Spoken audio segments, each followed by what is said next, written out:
আমরা খুবই ভুল করেছি কোরআন না বুঝে। গতকাল আমি যুবকদেরকে থ্যাঙ্কস দিয়েছি, মনে আছে না আপনাদের? যুবকরা আমাদের প্রাণ শক্তি।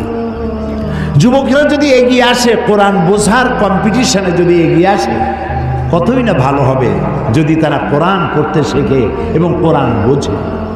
তাহলে তারা কোরআনের দিকে আকৃষ্ট হবে এবং কোরআনকেই জীবনের একমাত্র পাথর হিসেবে গ্রহণ করবে। সে কথাগুলি আমি সামনে গিয়ে বলবো।